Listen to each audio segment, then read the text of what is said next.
Welcome to the Golden State Media Concepts Beauty Tips Podcast, the show that gives you advice on everything from hair to fashion to skincare products. We'll talk about the latest trends in makeup, hairstyles, and anti-aging remedies. And we'll cover all of the newest fashion trends. If you have an interest in or questions about the beauty and fashion trends that might work best for you, the Golden State Media Concepts Beauty Tips Podcast has got you covered.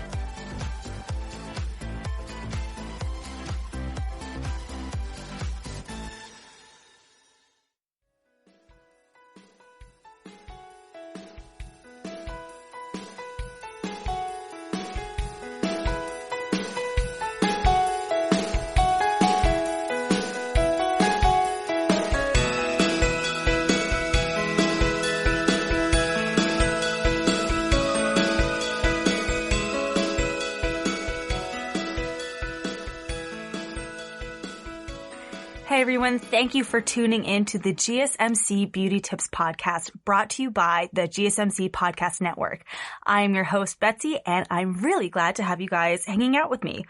It's been a crazy few months for all of us, I'm sure, amidst the pandemic and protesting. And I just graduated college this year, so, I'm still reeling from trying to adapt to the real world that I'm being shoved into. But I'm happy to have y'all here. On today's show, we're going to be talking about some beauty hacks and products that I've discovered via TikTok, some skincare don'ts that I've learned about from skincare influencers, and the wacky craziness that is the beauty YouTuber drama.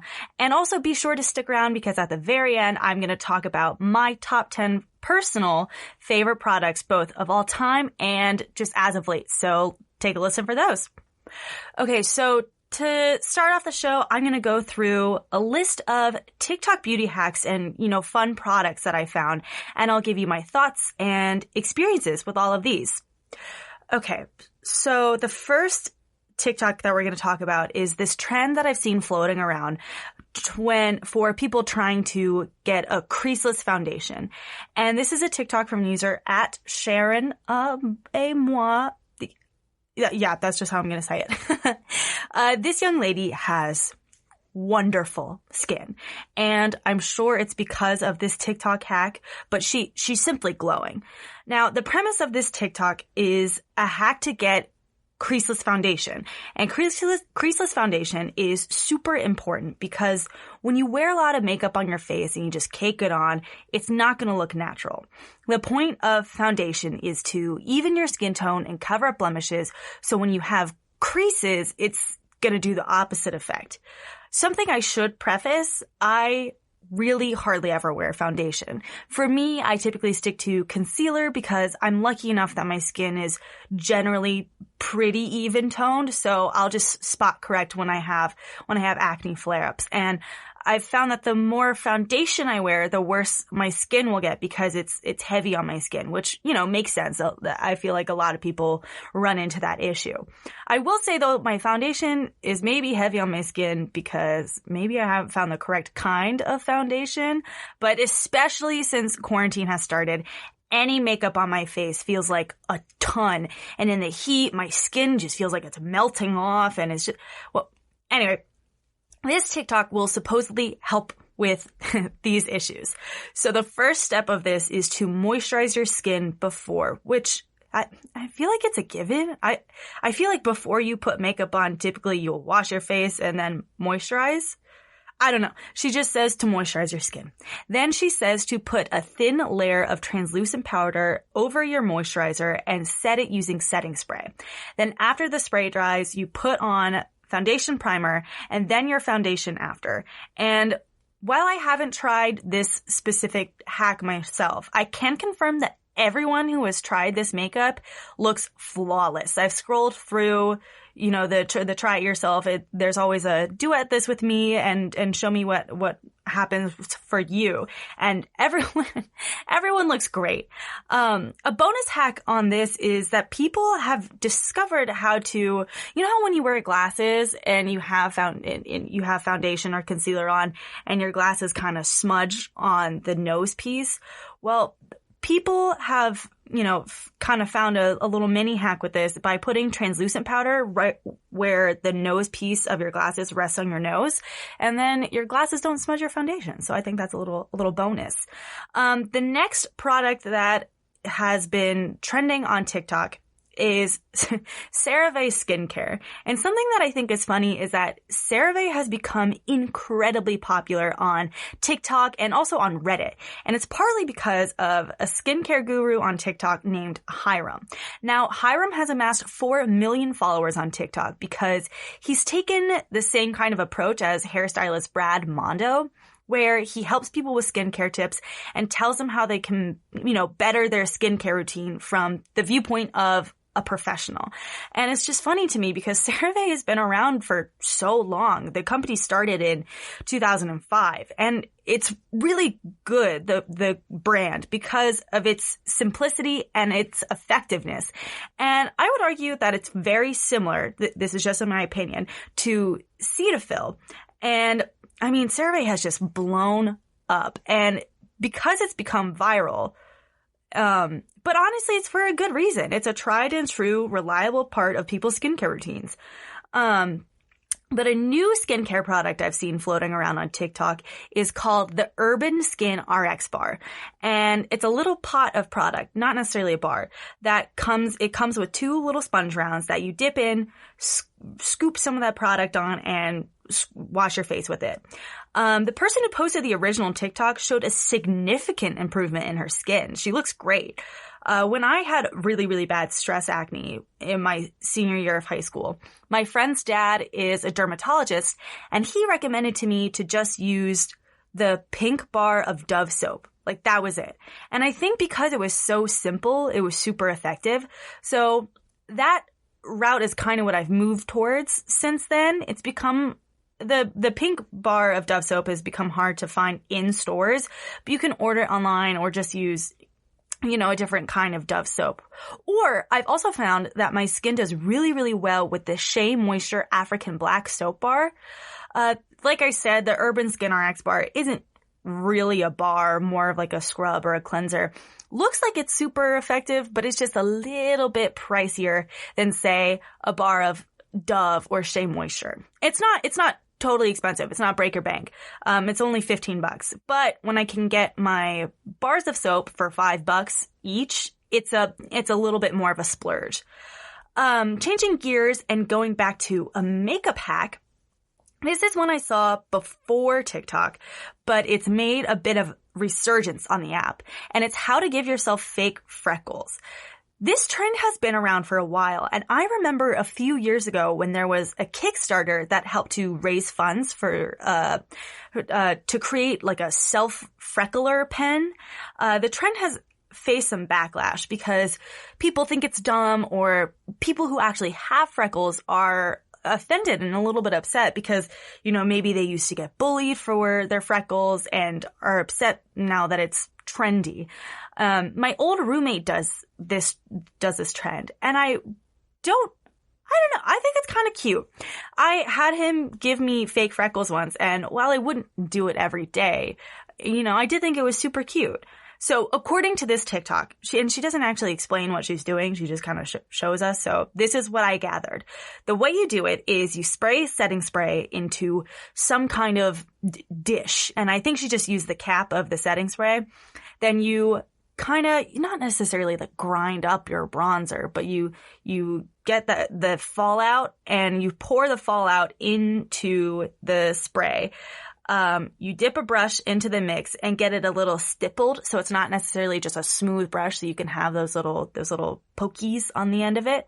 And then it looks like you just dab it on your face. And I would assume that you would spray setting spray on after as well, but I would be careful with this trend because I think it'd be very easy for an attempt to become just a swing and a miss and look like you have, just a dirty face. The next trend that we're going to talk about is how to apply blush with a lipstick. This is not a new trend, but it is making its way around TikTok. So what people do is they take a lipstick color of their choice, usually some kind of peachy pink or rosy pink color, sometimes a darker berry color, and just lightly dab from the apples of their cheeks a little ways up the cheekbone, like how you would with, a powder blush, and use your fingers or a beauty blender to blend the lipstick upwards to make blush, which is, I think, very similar to what a cream blush is. There's actually also a popular cream blush that I've seen circulating called the Kaja Cheeky Stamp Blush. And it's in a little heart shape and it's very cute and very simple. You apply just like how you would with a lipstick. The only thing about this is, while it looks like a cute, nice product, it costs $24. And for its size, I would argue that's not worth it. When you can buy drugstore powder or a cream blush or even just use lipstick like the trend. The trend actually also reminds me of when a couple years ago, Benefit released their tint collection. It was more than a couple years ago. It was a while ago. But it was a collection of tints that could and was recommended to be used as both a lip and a cheek tint. And I believe I owned the Posy tint color.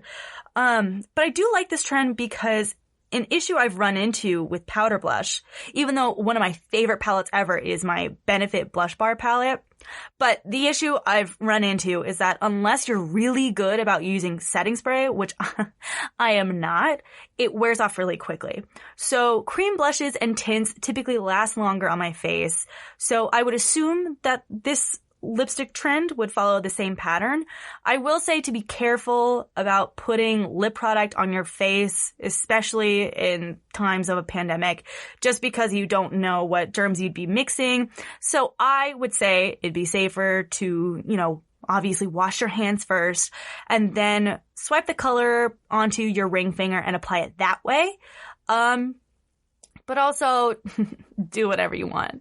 The next trend that I saw on TikTok, and this video is kind of, it's wacky, but not in a bad way. It's very cool. And I applaud the talented and artistic and genius person who came up with this formula for how to fix a receding hairline with makeup. And they came up with how to apply which product where along your hairline. And it's such a crazy but really nicely blended difference. And I will say I don't know if I fully 100% believe how effective it is, just because I can't look at it in person. So it might be a little bit more obvious if I could see it up close and really gauge it that way. But this was just really artfully done to cover up their hairline just based on the TikTok that I saw from user @ChrisLLim. The next TikTok that we're going to talk about is how to conceal your acne. So now I've heard so many different tactics for this specific issue ever since I started getting pimples and started doing makeup in middle school. And it used to be some crazy amount of makeup that you'd have to pack on and layer it strategically to cover up the pimple. But at that time, keep in mind, we were in middle school, and at least for myself, I was new to the makeup world, and makeup products simply, to my knowledge, weren't where they were today. And also there was not so much knowledge at our fingertips to figure out how to, navigate a pimple situation. So, people would just have the one spot of caked makeup on their upper lip and the rest of their face is orange because they don't know how to match their makeup product.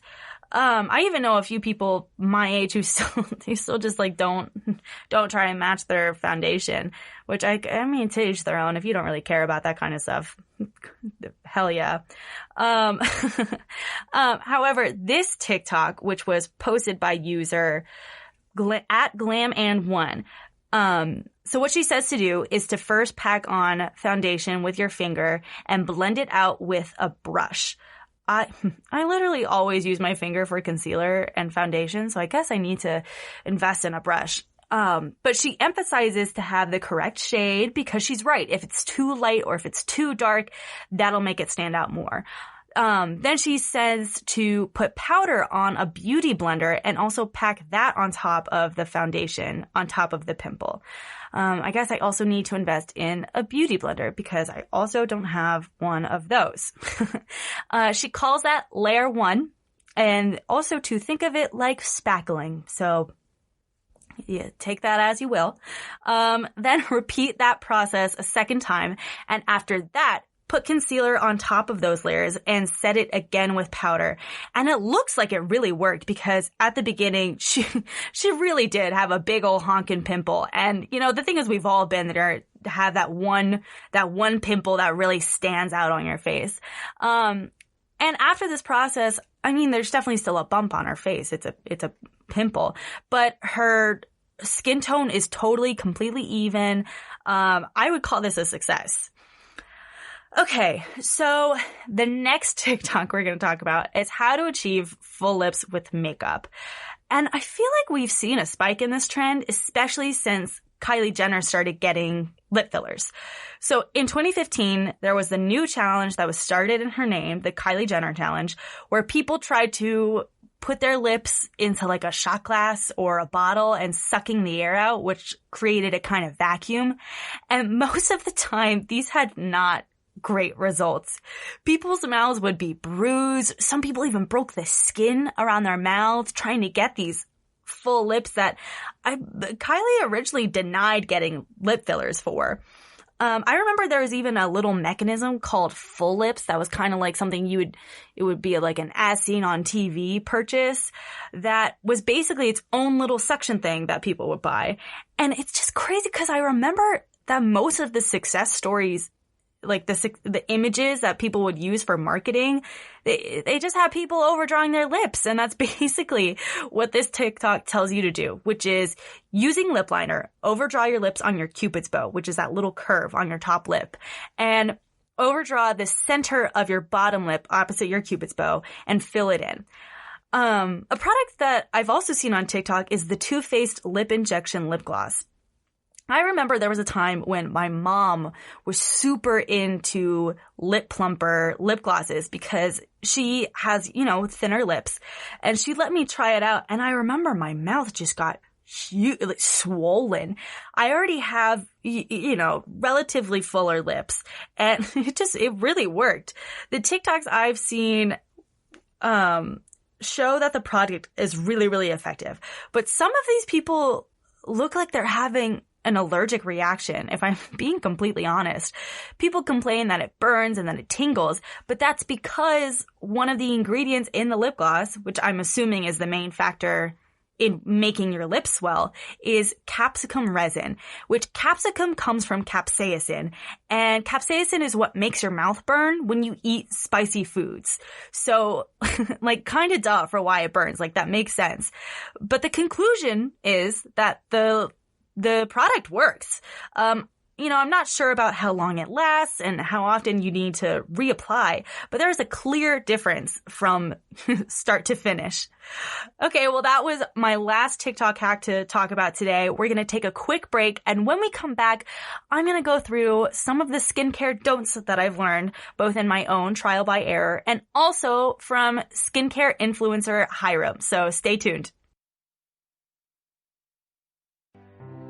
The GSMC Life and Happiness podcast takes you on a journey of exploration. We'll discuss tried and true methods alongside the latest trends of how to best live your life to its fullest and happiest. From psychology to meditation, science to self-help books, the GSMC Life and Happiness podcast will help you to discover what makes you happy and how you can live life being the best you possible. Download the GSMC Life and Happiness podcast on iTunes, Stitcher, SoundCloud, Google Play, or anywhere you find podcasts. Just type GSMC in the search bar.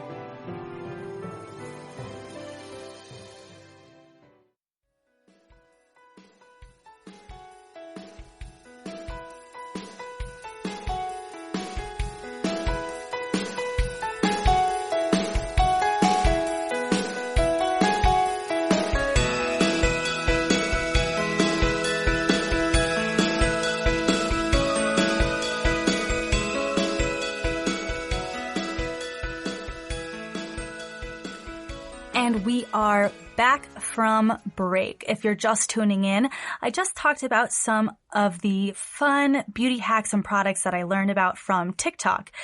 Be sure to hang out for the rest of the episode because later on I'm going to drop some of my own personal favorite products. Also, I've been thinking about it, and it's crazy to me to think about how powerful that app can be in creating trends. Social media is a really powerful tool that I don't think people even realize what power that they have while they're just scrolling through their feeds. And you can really create some change on your platforms. Like skincare influencer Hiram has really given me some great knowledge and helped me think more conscientiously about what products I use and how I use them. So I'm going to tell y'all some of the skincare myths that are out there that I've learned both from TikTok and my own trial by error. Disclaimer, I am not a skincare professional, if you can believe it. So all of the things I'm going to talk about are things that I've researched or learned from watching skincare professionals talk about it on the internet. If I talk about something and I get it wrong or you've had a different experience than me, feel free to leave a review and tell me your thoughts. So I'm the kind of person who's not super duper into makeup. I like it when I use it. And I like to use it to, enhance my features or to play around and be a little creative with my looks. But I will never call myself some kind of beauty makeup guru. However, my favorite thing to get invested in the beauty world is skincare. The industry of skincare, to me, is a really interesting and honestly kind of complicated thing. There was an article from a couple of years ago that was recently recommended to me by Gia Tolentino, who is a writer for The New Yorker. She wrote this article called The Year That Skincare Became a Coping Mechanism. And it was a really interesting look into how society has put pressures on women to look beautiful and be beautiful, and how the beauty industry itself has really capitalized on that and kind of conditioned people, particularly women, to invest a lot into skincare under the guise of self-care. While I've already said that I do love skincare, it's something that's taught me to really be conscientious of how I'm acting, especially when I do things like a self-care night. Am I doing this because I have a superficial desire to make myself more beautiful that's been conditioned to me by society? Or is this a time that I'm using strictly for myself? A lot of the argument around skincare is that it should be celebrated if your intentions are good. One of those, are you doing this for superficial reasons, like trying to match beauty standards? Or are you actually doing it for the sake of health and restoration? And that's something that I think the beauty industry is capitalizing on. They keep creating these new products with amazing effects and the one super ingredient. And a lot of the time they have more harmful ingredients than beneficial and are just manipulating people into buying their products. I saw this one product on TikTok that was, I think it was a mask of some kind that you put it on, and when you scrub it off, you're scrubbing off all your dead skin cells. But I saw a scientist TikToker. He was this guy who basically just debunked it and was like, no, this isn't your dead skin. It's just the product becoming flaky. And that's just something that it makes you wonder what all of these other, super products have in them and what their real effect are. And while I'm not saying I'm not free of sin in this situation. Like, I do enjoy certain products that I know aren't chock full of great ingredients. Things like this have helped me become more mindful of what I put on my skin and also why. And that's why I've become such a huge fan of my favorite skincare influencer, Hiram, because, I talked about him earlier and about his TikToks, and he also has a YouTube channel where he goes in depth about which products you should really use, and which products and even full brands to avoid. Another disclaimer, Hiram isn't a dermatologist or a licensed esthetician, but he is a skincare specialist who specializes in skincare ingredients. But based on advice from him and from a blog post by another skincare professional, esthetician Simone Seidel, I'm going to discuss some of the popular trends and products that you really honestly shouldn't be using. And I hesitate to say this because I'm pretty sure I'm guilty of a lot of these. First up, from Simone's blog, is you shouldn't be using coconut oil as a moisturizer. And this is really tough to hear because I used coconut oil for a really long time as a moisturizer, like years, because it was heralded as this beauty oil that will make you have beautiful skin and does great things for you. I stopped for a period of time and then restarted using it. Simone says that while it does soften the skin and can be beneficial for wound healing, it doesn't actually do anything for the lower layers of your dermis. She gives a bit of a scientific explanation for this, but basically what she says is that coconut oil softens your skin because it's oil, but it doesn't actually do anything else beneficial like moisturize or hydrate because it blocks and clogs your skin from actually being able to do that. I will say I stopped using coconut oil for the second time because she's right. It does clog your skin. My skin would be soft, but it wouldn't be smooth. I could definitely see things in my skin that were clogged pores. Sometimes I'll put it on my elbows if they're really dry, but even then I should probably really be using a solid moisturizing body lotion like Nivea, which has worked really well for me. I've switched to Laura Mercier the Nourishing Rose oil for my face instead of coconut oil, and I've seen a great improvement because it's just a little bit lighter. I am waiting for the day when Hiram hates on it, and then I'll have to find something else, but that's what I'm doing in the interim. Next up on our list of don'ts is don't do your 10-step beauty treatments every day. I'm sure some of you have heard about that 10-step Korean skincare treatment that allegedly people do nightly to have this beautiful, perfect, glassy skin. Or you've heard about the Aztec Healing Indian Clay Mask, which is super popular on a lot of blogs and TikTok and is a bestseller on Amazon. Well, I haven't tried the 10-step Korean skincare treatment. I am a personal fan of the clay mask. However, Simone gave it a terrible review on her blog, and Hiram says that the mask is good at drawing the impurities out of your skin, but it's probably not great to use repeatedly. Now, I'm not a skincare professional, but I would like to say that I love this mask. It comes in a powder form and you're supposed to mix it with a little water. Sometimes it's suggested apple cider vinegar, but Simone says, and I agree with her, that apple cider vinegar is not great to put directly on your skin because it's really acidic and it probably won't do anything beneficial. She says that also about, DIY masks where you put fruit and yogurt and stuff on your mask. That stuff is good for your skin, but it's good it's better for your body if you actually eat that food and ingest it rather than just put it directly on your skin.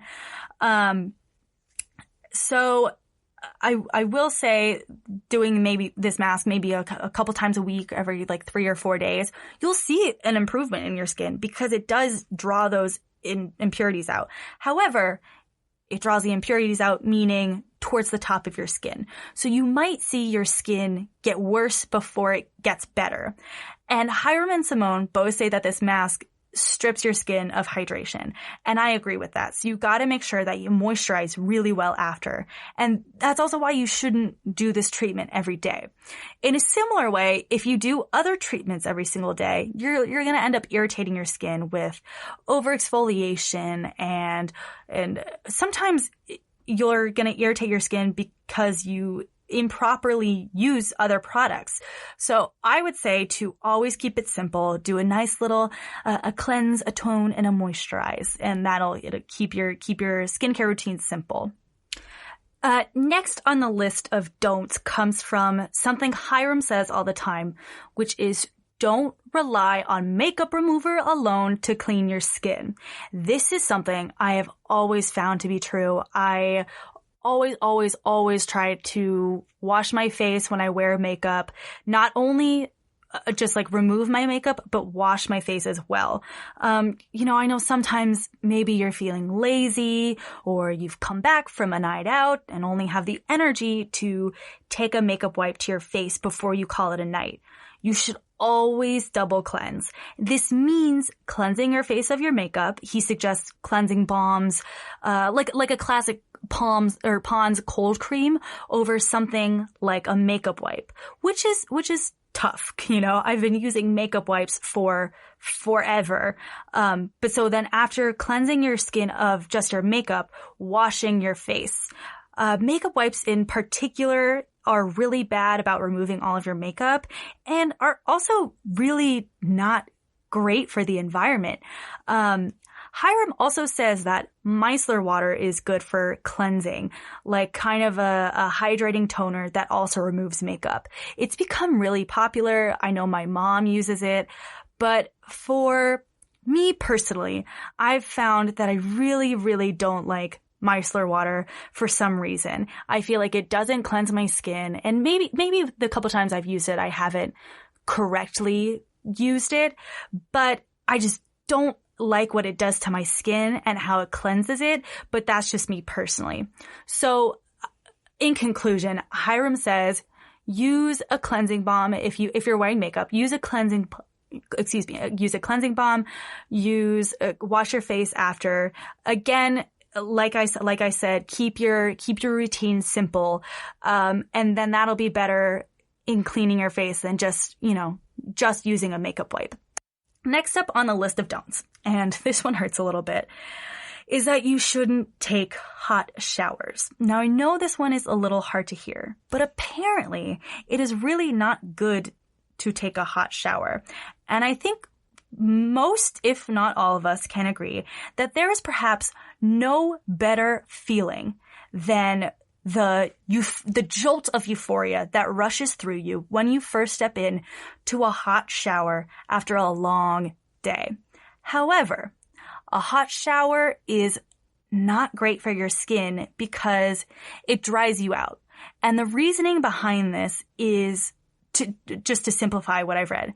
Basically, your body will heat up and work as if it's sweating. So it causes the water in your skin to essentially evaporate. A lot of sources recommend just doing a lukewarm shower so you don't lose that hydration, or to just really shorten your hot shower. So with that, do with this information what you will, because I like hot showers, and I'll just do my best to moisturize a little bit better, because I think you've lost your mind if you think I'm going to start taking lukewarm showers.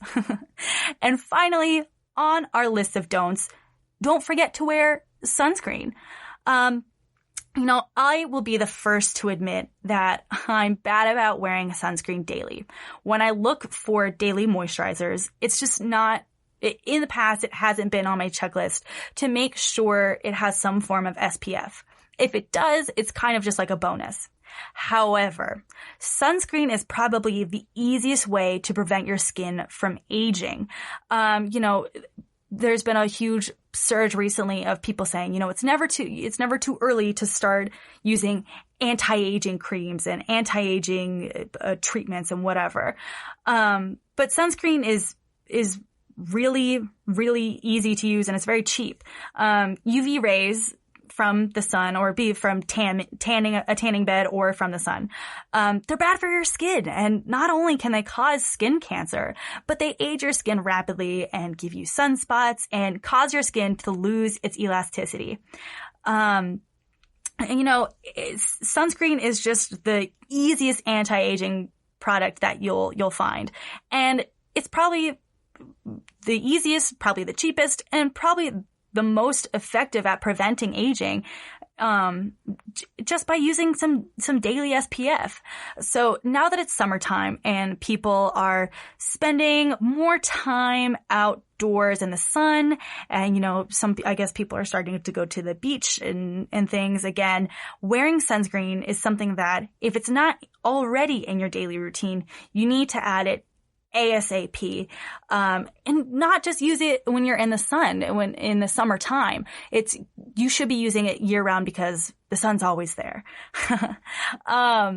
So those are just some skincare don'ts that I've learned from research, from watching Hiram videos, from reading blogs, and from talking to, my friend's dad is a dermatologist and just like chats with him. But it's time for us to take another break. And when we come back, I'm going to be doing my best to explain to you all what the wacky, crazy drama is that's going down in the beauty YouTube community. It's been happening. The beauty YouTube community is never free from drama. So stick around. I'll be right back and I'll drop that story. Tired of searching the vast jungle of podcasts? Now listen close and hear this out. There's a podcast network that covers just about everything that you've been searching. Hey! The Golden State Media Concepts Podcast Network is here. Nothing less than a podcast bliss with endless hours of podcast coverage. From news, sports, music, fashion, cooking, entertainment, fantasy, football, and so much more. So stop lurking around and go straight out to the Golden State Media Concepts Podcast Network. Guaranteed to fill that podcast itch. Whatever it may be. Visit us at www.gsmcpodcast.com. Follow us on Facebook and Twitter and download us on iTunes, SoundCloud, and Google Play.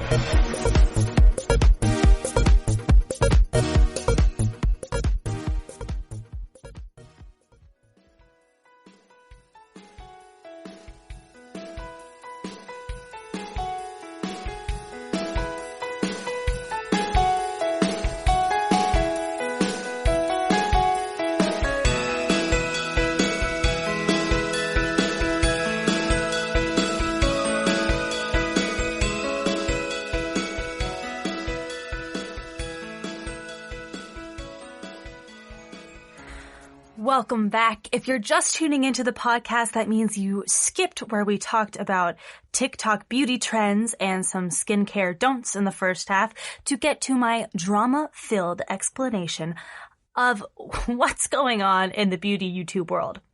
So if you're anything like me, you've been consuming a lot of media during quarantine.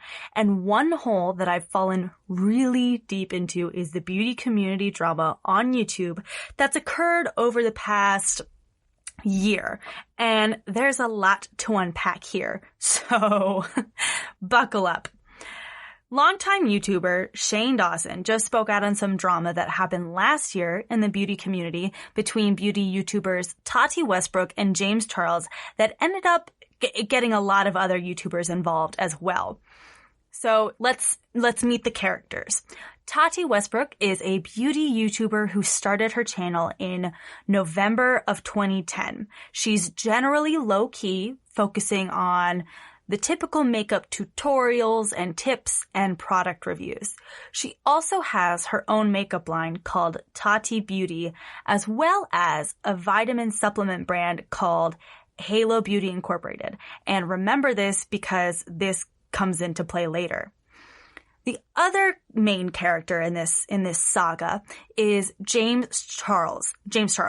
And he's considered part of the younger YouTube generation.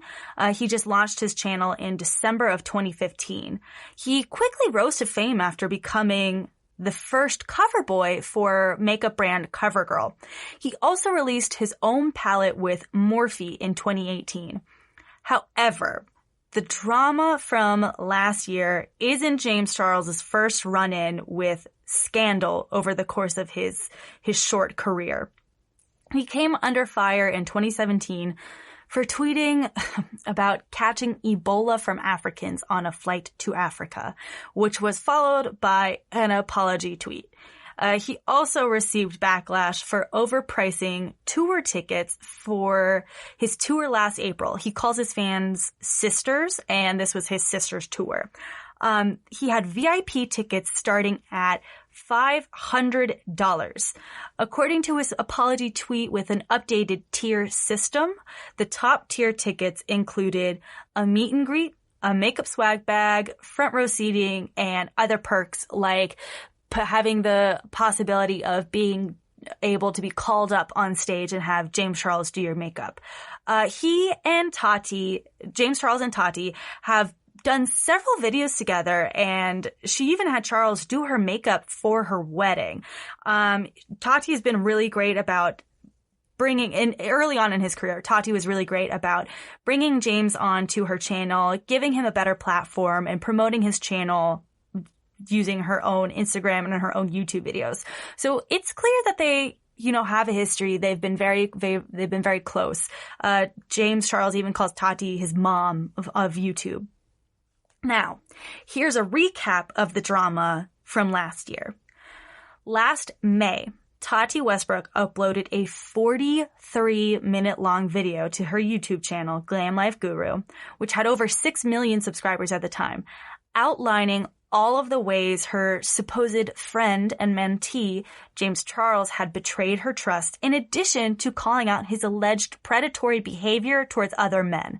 Now, James Charles, whose channel had over 13 million subscribers at the time, felt the fallout almost immediately. He lost 1 million subscribers in 24 hours, which is a YouTube record, and subsequently lost another 2 million subscribers. He lost brand deals, and even some of his friends publicly dropped him. Another beauty YouTuber, Jeffree Star, who had his own share of scandals because of racist and misogynistic comments, also hopped into the mix to back up Tati's statements. Starr said that James Charles's behavior is the reason that James wasn't even allowed in the Starr household anymore. So, going back to the feud between James Charles and Tati Westbrook, it originally came from James Charles promoting a competitor, Sugar Bear Hair.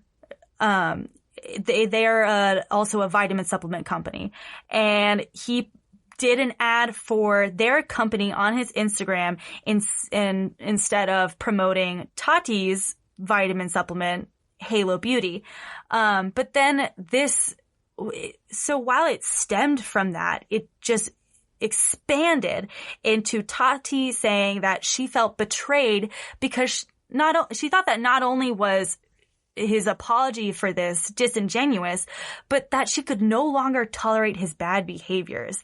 And she claimed that James Charles was inappropriately sliding into people's DMs and using his fame to make unwanted passes at people. And that she says that he took advantage of her kindness in giving him a better platform. She gave him more exposure, and she even had her husband, who's in the entertainment industry, help him with financial advice in order to get him into a better financial situation and make more money off of brand deals. Basically, Tati was saying she felt used by James Charles when she's done so much to support him, and that she can also no longer overlook behaviors that were making her uncomfortable.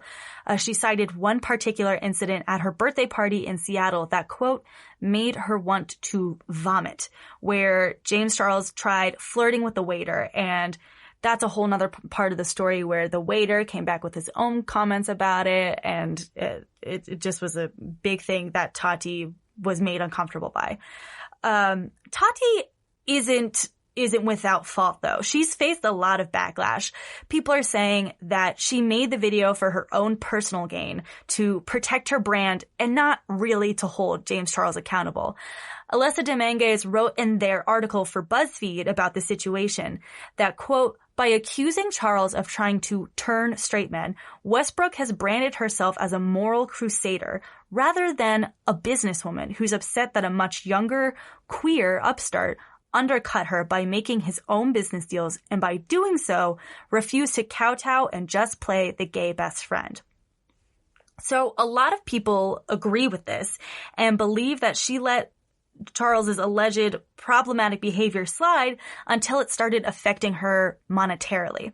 Another famous beauty YouTuber, Jackie Aina, also called out the double standard in the beauty community, saying that Westbrook can still associate herself with people like James Charles and like Jeffree Star, and then still gain millions of followers and subscribers.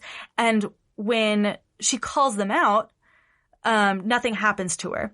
But non-white YouTubers, especially Black YouTubers, will call out racism and then get attacked for it. During the fallout, both James Charles and Tati Westbrook posted some follow-up comments. Now, James Charles' original apology video in response to Tati's 43-minute long video was about 8 minutes long. In the video, he opened by apologizing to Tati and her husband for everything that had been going down. And he went on to say, quote, "A lot of the time when I've had to address things in the past, I've acted out of impulse and I've gone off and tried to pull receipts or facts or screenshots and play the victim, and I'm not doing that today. I'm not. That is all I have to say. I'm sorry." So, cut to a couple days later when Jeffree Star enters the drama and tweets, "There is a reason that Nathan," who is Star's boyfriend, "banned James Charles from ever coming over to our home again. There's a reason why I haven't seen him since at Glam Life Guru's birthday in February. He is a danger to society. Everything Tati said is 100% true." His only other tweets on the situation were congratulating Westbrook on her increase in subscribers. Yeah, that's all. He just popped in to say that, drop the fact that he thinks that James Charles is a danger to society, and then hopped right back out. Jeez. After James Charles posted his apology video, Tati tweeted that she wouldn't be uploading a video on her normal post day, as the situation was still a lot for her to deal with. And James Charles was still feeling the burn of the fallout, and there was even a live ticker of James Charles losing subscribers and Tati Westbrook gaining subscribers. And that's how much entertainment people were getting out of this. I mean, there's been a lot of drama in the beauty YouTube community, but this is the only drama that I know of that was picked up by major news networks. Like, it was covered by CNN. And I guess that Tati was feeling guilty about the exact kind of publicity all of this was getting. James Charles was receiving a ton of hate and had a lot of hateful memes and tweets sent his way. In a now deleted video, she thanked everyone for their support for her, but asked that the hate stop. And she also announced that she'd be taking a hiatus from making videos. Since all of this, Tati has deleted all of her stuff and revolving around this situation. Her 43-minute long video has been deleted. This video that she was like thanking people for the support is deleted. Her apology video has been re-uploaded by another YouTuber, or a YouTube user, I guess, not necessarily an influencer, if you want to go rewatch that for yourself. But about a week after his original apology video, James Charles released his own 41-minute long video full of rebuttals and receipts that addressed all of the claims that were made against him. Charles said that all he wanted was communication from Tati and her husband, and said that they only reached out through a YouTube representative. So he decided that because Tati brought this up publicly and addressed it publicly, that he would as well. So Tati only responded via Twitter. Keep in mind, she's taking a break from YouTube for a little bit, saying, quote, "I've left town on a digital break to heal and pray for healing on all sides. My family made me aware of what was just posted, and I'm disappointed to see it littered with so many lies and half-truths. I stand by my videos. Do not twist my words into what they are not. Hear the message." So 2 weeks later, like I said, Tati deleted all of her content that dealt with the feud. She posted some pre-filmed videos in the meantime that I think were like tutorials, and finally uploaded a new video called "I'm Back" on June 3rd. It didn't address anything about the feud in the video. And a lot of people picked up on that and thought it was really weird that she didn't even mention anything and was just pretending like nothing was going on. About a month after everything had kicked off, James Charles finally came back to YouTube after a social media hiatus for himself, saying that he was excited to get back into the swing of things and that he had needed to take a break from social media to try and remove himself from the toxic environment that led to toxic behaviors, and said that he was basically ready to start fresh. So, that was a very long and detailed recap of just one instance of the constant drama that the beauty community sees. And I bring up this situation, what people in the beauty community are calling Dramageddon 2.0, as there was already a Dramageddon the year before, and it involved Jeffree Star and some shady tweets from Jeffree's friends, and it was a whole nother situation, but not as huge and widespread as this one was. So that brings us to the past couple of weeks. Beauty YouTuber Cameron Lester made a video detailing racist experiences he's had while working as a model on beauty campaigns with Jeffree Star. As I mentioned earlier, Star has a history of racist comments and also a history of somehow always being involved in the drama. While Lester outlines a lot of his negative experiences, one part of the video that a lot of people are focusing on are his claims that Shane Dawson and Jeffree Star knew that Tati Westbrook was going to post her infamous 43-minute long video, and that Dawson and Star had orchestrated the whole thing. They had planned and plotted James Charles's downfall. Enter Shane Dawson. In a now deleted post that's been since reposted by a fan, he wrote a very aggressive 4-page response detailing the reasons why he was quitting the beauty community, despite having just released a makeup palette with his friend Jeffree Star called the Conspiracy Palette. He began the post with questions he'd been receiving about Dramageddon 2.0 between Tati and James Charles. And so he made a list of all the things he just answered yes or no to all of them. And then went on to this 4-page rant. And he started it by saying, quote, "The beauty gurus who are always involved in scandals are all the effing same. They are all attention-seeking, game-playing, egocentric, narcissistic, vengeful, two-faced, ticking time bombs ready to explode, and I'm over it." Oh. Dawson claims he knew Tati's video would be posted, but that he had nothing to do with its contents or James's or the fallout for James after. He also said he loves Jeffree Star despite his problematic ways of dealing with drama. He did 2 series with Jeffree Star for his YouTube channel that was like the beautiful world of Jeffree Star, and a lot of people found fault in that because Jeffree Star is a problematic person, and here was Shane Dawson giving him an even larger platform to be on. Dawson finished his post saying that YouTube was something he started in 2005 to bring him joy, not drama. If y'all have a chance, I highly recommend searching the post for yourself, because Shane Dawson goes in on a lot of things, and he goes in hard. Dawson hasn't tweeted about the situation since, but he does have a new reason for why he's trending. Citing inspiration from Jenna Marbles, he posted an apology video on YouTube that was supposedly him taking accountability for his previous problematic actions, including blackface and some weird, gross videos of him trying to make jokes about Willow Smith, who was 11 years old at the time. A lot of people aren't buying the apology and saying that he's really not taking accountability for his actions because he blames it on not being in a good place and blames it on, trauma from his childhood. But I invite y'all to watch the video and draw your own conclusions on the situation. James Charles and Jeffree Star haven't commented on Dawson's situation, both his post about quitting the beauty community or his apology video at the time of recording. And Tati posted a cryptic lyric video for Gabrielle Aplin's song Dear Happy that has lyrics, "I started thinking I should open my mouth." And several fans are theorizing that this is in reference to Dawson's tweets about quitting the beauty community. but I guess we'll see where that goes in the future. We're going to take a quick break, but when we come back, I'm going to tell you guys a list of 10 of my favorite products, makeup, skincare, accessories, etc. So stick around. Do you want to be healthier, yet you just don't know what to do? All these shows telling you this and that, but nothing seems to work.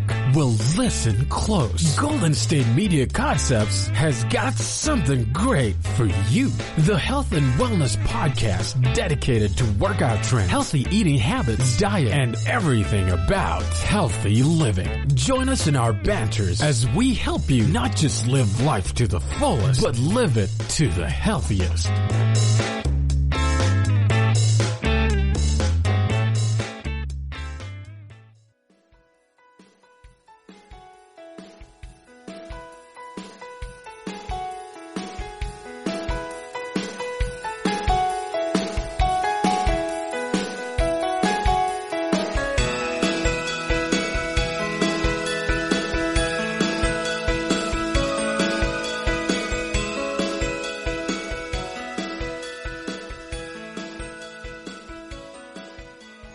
Hey everyone, welcome back. Before the break, I was discussing all the crazy, convoluted drama that's been going down in the beauty YouTube community. And now for the last part of the show, I'm going to impart to y'all what my top 10 favorite products are. Some of them I've been using a really long time, and some of them I've just been introduced to recently. So I'm hoping maybe some of y'all find some new favorites from the list or something you'd be interested in trying. So these aren't really in any particular order, but, you know, just take it as you will. So starting at number 10, Soap and Glory, the Soap and Glory brand. So there are several Soap and Glory products that I really, really like. They can kind of be a hit or a miss sometimes, Soap and Glory. I know some of their products don't have the best ingredients, but I've honestly had pretty great success in the past using their scrubs, and that just is because I don't have super sensitive skin, but I've really liked their products, especially the smell. For the longest time, I had those little bumps on the back of my arms and some redness and discoloration from them, and I used their Scrub of Your Life body wash mostly just on my arms and legs to exfoliate, and I saw an improvement in like 2 or 3 washes. Another one of their products I really love is the Scrub Atomic Face Polish. I definitely don't suggest this for everyday use because it is an exfoliant, but I like to use it in the morning if I need to wash my face because it's not a face wash that leaves my skin dry. In fact, it actually leaves it feeling kind of moisturized. But again, I wouldn't say use it daily because it is an exfoliant. But one of my favorite washes from Soap and Glory is their Vitamin C face wash. I haven't gotten this product in a while because I'm trying to use up my other washes. Like I said, I've really tried to keep it simple by using bars of soap. But I found this product, the Vitamin C wash, to be really, really good if and when I have acne flare-ups, especially body acne, like on my back or my chest. It leaves my skin feeling really, really clean without it feeling dried out or tight. And I always feel fresh after I use it. And maybe that's just because of the smell, but I feel like my skin is cleaner. Next product that I love is Gucci Bloom perfume. I know a lot of people like to have their own, signature scent. A common perfume that a lot of people use, I think, is Daisy by Marc Jacobs, or, some variation on Daisy. For a while, my scent was Daisy Blue by Marc Jacobs. And I'm someone who's really, really paranoid about smelling bad. I always try to keep those little free sample perfumes from the mall in my purse or my backpack or, whatever bag I'm carrying wherever I'm going. Sometimes I'll even keep like a little mini deodorant in my bag. This paranoia gets really bad in the summer because I'm in North Carolina, and a lot of the time, the summers here are absolute misery. It's always between 85 and 95 degrees, humid, the sun is just blinding. So I'm feeling sweaty and gross a lot of the time in the summer.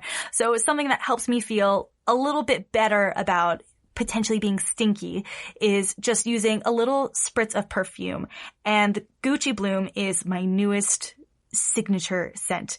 I got a sample of it last summer and ran out really, really quickly because I just thought it smelled so nice that I used it all the time.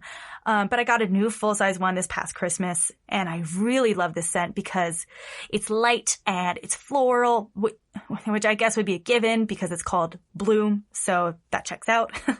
It's honestly pretty pricey, and I really do try to go for cheaper perfume options like drugstore makeup or drugstore skincare or, sale clothing. But I do believe that if you can, a good perfume is a solid investment, and I can get away with asking for it for my birthday or for Christmas as a gift. So it's less money out of my pocket if I can swing it.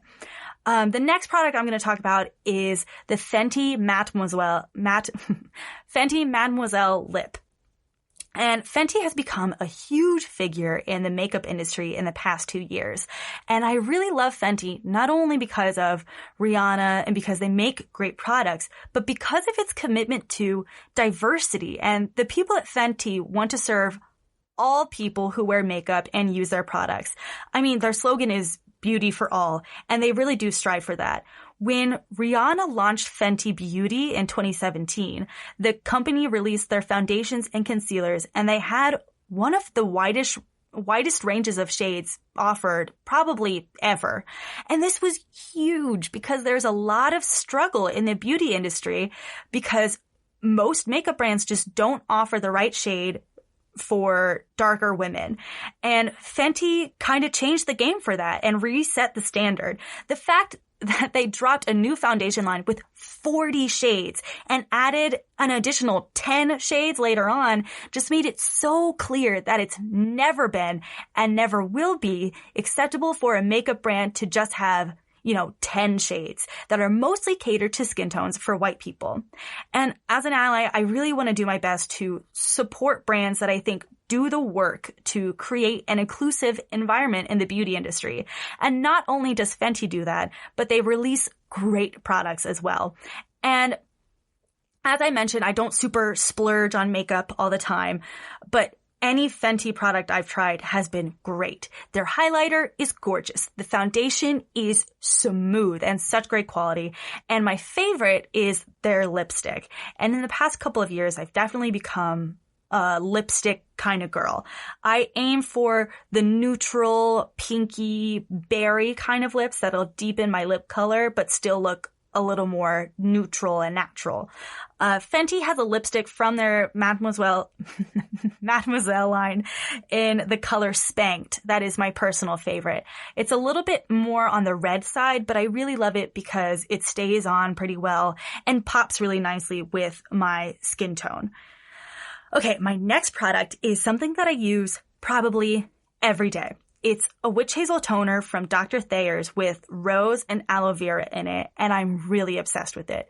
I used to use just plain witch hazel for a toner or a toner that specifically targets acne, and they would almost always dry out my skin and make it worse. And I found that this toner works really, really well because it cleanses without drying, and it's also pretty good about its ingredients. So the first two are water and glycerin, but the next three biggest are the witch hazel, the aloe vera, and the rose water. And I've gotten really into rose-based skincare products as of late because they naturally smell really good. So, some of them do have fragrance added, which isn't the worst thing, but most just smell nice because of the rose. Once I finish this bottle, I'm thinking about splurging a little bit and looking to Pixie Rose Tonic. So beauty YouTuber Jackie Aina used this in one of her videos that I watched recently, and she had great things to say about it. And I believe Jackie when she says that a product is good and works well. As I mentioned earlier, I'm also really into the Laura Mercier Nourishing Rose Oil. I stole it from my mom a while back because she got a different moisturizer, and this is the product I've been using since. And I like it a lot because it's a lightweight oil where a little goes a long way. And I've seen a difference in my skin because I think it's actually hydrating my skin and not just moisturizing the top layer like the coconut oil did. So using that rose oil with the rose witch hazel, I think has been a great combination and does some nice things for my skin. Okay, my next product is tea tree oil. Now, I've heard people have some strong opinions about using tea tree oil on your skin. A lot of the argument for why you shouldn't is because tea tree oil can really be harsh and really strong on your skin. And I'd never recommend just dousing your whole face in it because it'll feel like your skin is actually on fire. What I typically do is just put a little dash on my finger and dab it onto problem spots on my face, like where I'm breaking out. There is a product from Trader Joe's that is really good for when I get acne flare-ups on my face and also on my back. And they were just little round pads that have tea tree oil and really helped my skin. I will caution you all and say I only use them when my face is on the oilier side, like in the summer, or if I'd been kind of moving around and gotten sweaty that day, because they're kind of harsh and abrasive on your skin. So I would say proceed with caution if you want to try them. And I wouldn't use them if you have sensitive skin because I think the tea tree oil mixed with the roughness of the pad could hurt your face more than help it. I also like to use tea tree oil for other reasons than acne. It can be a huge help when dealing with bug bites. And I honestly don't know the science behind it all. It could just be a placebo. But as soon as I put a little drop of tea tree oil on a bug bite, it stops itching, which lets it heal faster because I'm not constantly scratching it. And I get bug bites all the time in the summer. So this has been a good hack for me to use. My next product is called VitaBath, and it's a 2-in-1 shower gel bubble bath that my mom has been using since before I can remember. We get her a bottle for Mother's Day or her birthday or whenever we see she's running out, especially because I also use it. We've always gotten the spring green scent, and it honestly has changed the game for taking bubble baths. It's one of my favorite smells I've ever encountered, and it smells kind of like eucalyptus and pine, so it's very fresh. And something key for my bubble baths, which I think a lot of people can agree with, is that they have to have some solid bubbles, because if they're wimpy, weak bubbles, then that bath is infinitely worse. And VitaBath has some really strong bubbles. Another plus to this product is that it has a lingering scent for a while, and you smell like it, and after the bath, it kind of gets the whole bathroom smelling like it and can spill out into the rest of the house. So everything just smells very fresh. It's one of those things that I've used for so long that its smell is very comforting and honestly therapeutic. I will say the bottles are a little pricey for bubble bath, upwards of $30, but it's a 32-ounce bottle, and if you ration it well, it lasts forever because I ration it so I'm not taking bubble baths super often because I want to save it. But I do highly recommend, if you have some things that you're looking to splurge on, trying out this product. The next product that I have is the Benefit Bronze Bar Palette. And I mentioned this product earlier. And I also said that sometimes I struggle with powder blush coming off too easily. And while that is the case, this is still one of my favorite products. It comes with 6 colors of a bronzer, a blush, and like a shimmery kind of blush. And I really like this because you can make it a bit more dynamic, more of a dynamic contour on your face than if you just used, one blush color from the apples of your cheeks up to your cheekbone. And it was also really neat because it came with I think Benefit does this a lot, where it comes with a little how-to slip of paper that shows you different versions of how to contour your face using the various colors in the palette. And I really like it because I like the colors, and I like that it comes with both a bronzer and a blush, and it's just convenient. The next thing I'm going to talk about is actually an accessory rather than a product. So I got these little scrunchy bow things for Christmas, and they're from Free People, so a little bit expensive, but you can find the exact style for a lot cheaper if you just do a quick search online. These scrunchies are really cute, and they're these satiny, like polyester scrunchies that have these nice size bow tails hanging off of them, and they come in a ton of different colors and are fun ways to dress up a ponytail a little bit. I wear my hair up almost all of the time, especially in the summer, and it's just a great way of making a messy ponytail or a messy bun look a little bit more put together.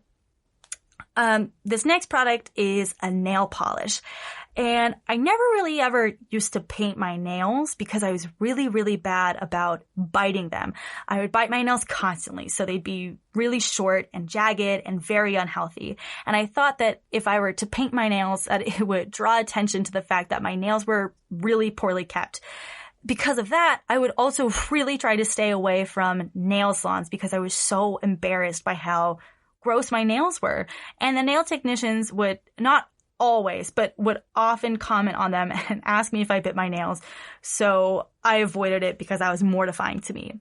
However, I went to get my nails done last summer with my mom because they had grown out a little bit and she was going anyways, and I figured, why not? And I got what I can only describe as my perfect shade of nail polish. It's OPI's Lisbon Once More, and it's a very light pale pink that isn't too, bubble gummy or too much like Pepto-Bismol. In fact, it's a little close to a pinky white than a light pink. But yeah, it's my favorite nail color. I wear it year round, and I think because I found a nail color I like so much, and I like how my hands looked when my nails were taken care of and looking nice, I kind of curbed my nail biting habit in the process. So while I haven't been to a nail salon in a while, and probably won't because even though things are opening back up, I'm still trying to be as cautious as I can about flattening the COVID curve. I have my own bottle of Lisbon, so I can have that color whenever I can. And so finally, I'm going to be talking about my favorite hair product as of late. Now, I've never been one to try and get fancy salon shampoo and conditioner. I've stuck to herbal essences, Hello Hydration since probably middle school. However, last year, my hairdresser started carrying products from Amika.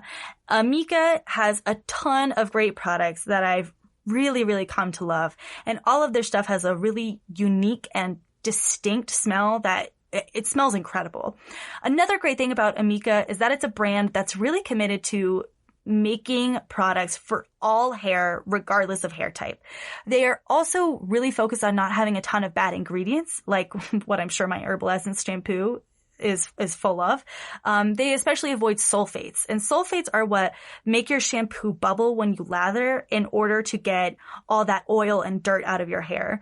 The downside to sulfates, but they're not evil, but they have a downside in that it can strip your hair of all of its natural oils.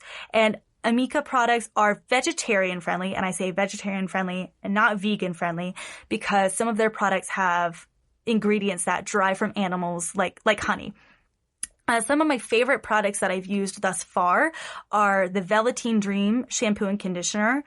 It's a really, really effective conditioner it's heavy and it works well for smoothing out your hair.